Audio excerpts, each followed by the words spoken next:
Olá! Na disciplina de Psicologia Aplicada, vamos dar início ao estudo sobre comportamento humano. Voltando para dentro da nossa área, que é a área da enfermagem. Faz parte nós conhecermos bastantes características para que nós possamos compreender alguns atos, algumas atitudes do ser humano e termos condições de atender da melhor forma possível. O que seria conceito de psicologia? Psicologia é uma ciência que estuda o comportamento humano. A todo instante, o homem ele está mudando de comportamentos. Uma hora ele pode estar triste, outra hora ele pode estar nervoso, uma hora ele pode estar eufórico, outra hora ele pode estar apático. Então faz parte da psicologia estudar esse comportamento. As mudanças de comportamento são causadas por forças internas, que são os valores, as representações, os desejos, a necessidade, e por forças externas, que as recompensas, as cobranças sociais, as pressões, as ameaças, preocupações do dia a dia. Então, essas duas forças dirigem o comportamento humano e faz com que mude essas estruturas. O que a gente considerava que uma pessoa era normal, um paciente, cliente normal, de repente seu comportamento mudou, muitas das vezes por alguma força interna ou externa, e essa mudança deve ser analisada e estudada. Então a psicologia tem a função de fazer isso. Dentro das relações humanas, o comportamento humano ele tem um relacionamento, que aí pode ser intrapessoal, que é aquele em que o indivíduo realiza consigo mesmo. Um desejo que ele tem de uma realização dele mesmo. E aí existe o relacionamento intrapessoal, está com ele mesmo. O relacionamento interpessoal, que ocorre entre duas ou mais pessoas, e aí o caso são relações humanas. E o relacionamento interpessoal em grupos, que é exatamente a reunião de duas ou mais pessoas, as quais possuem características comuns ou mesmo objetivo. Por exemplo, nós, profissionais da enfermagem, quando estamos cuidando de um paciente, ali nós vamos passar uma sonda. Qual que é o nosso objetivo comum? Passar aquela sonda, que essa passagem aconteça de modo técnico, correto, e que a gente consiga o efeito desejado. Então, nós tivemos um objetivo em comum. E o êxito do grupo vai depender das características e condições do indivíduo, no caso o paciente, e no caso do nosso comportamento diante das técnicas que nós vamos desenvolver.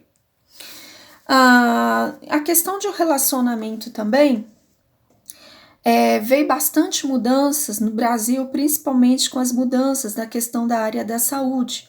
Porque quando nós falamos de relacionamento, principalmente da enfermagem na área do trabalho, nós falamos de um trabalho em equipe, nós falamos de um trabalho em grupo. E como que vai ser esse comportamento do trabalho em equipe?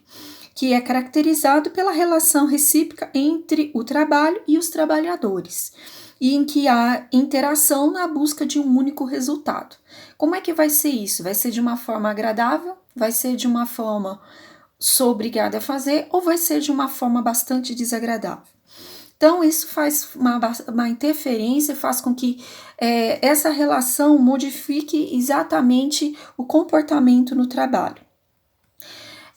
O relacionamento é de extrema importância. O trabalho em equipe é necessário, se faz necessário, e para que tal é preciso que todos os profissionais envolvidos, capazes de interagir e agir com reciprocidade, norteados por valores e predispostos que atendam ao perfil da enfermagem como profissão. Segundo Wanda Horta, a enfermagem é uma arte de assistir o ser humano no atendimento de suas necessidades básicas, de torná-lo independente desta assistência através da educação, de recuperar, manter e promover sua saúde, contando para isso com a colaboração de outros profissionais. Então, quando a gente trabalha em equipe, nós trabalhamos, no nosso caso, enfermagem, nós trabalhamos entre enfermeiros, técnicos, auxiliares, nós trabalhamos com a psicologia, nós trabalhamos com o serviço social, com o nutricionista, com a equipe da limpeza, nós trabalhamos com a equipe médica, a equipe do laboratório, a equipe do raio-x, a equipe dos exames de imagem. Então, nós trabalhamos com uma equipe muito grande para podermos atender da melhor forma possível o paciente. Dessa forma, o profissional deve conhecer e ter pontos relacionados à sua formação enquanto indivíduo.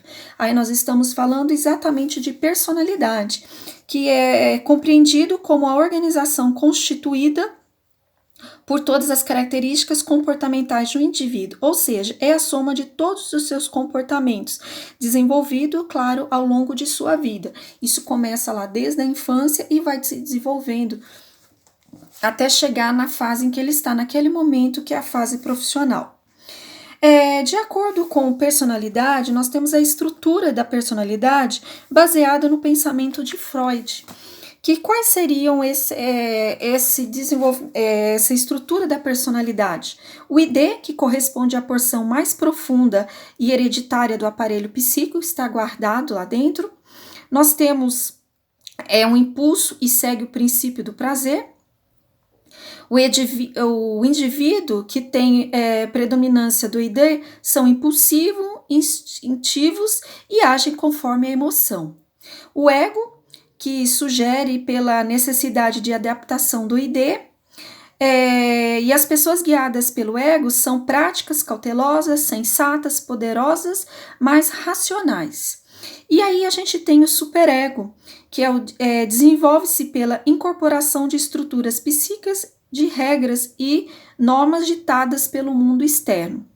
E aí o indivíduo tem predominância com os padrões da sociedade. Ele vive conforme a sociedade preconiza. Essas estruturas, de uma forma isolada, elas promovem o desequilíbrio, mas elas três juntas promovem o equilíbrio, e é essa linha de pensamento que Freud tinha, ok? Espero vocês no próximo vídeo.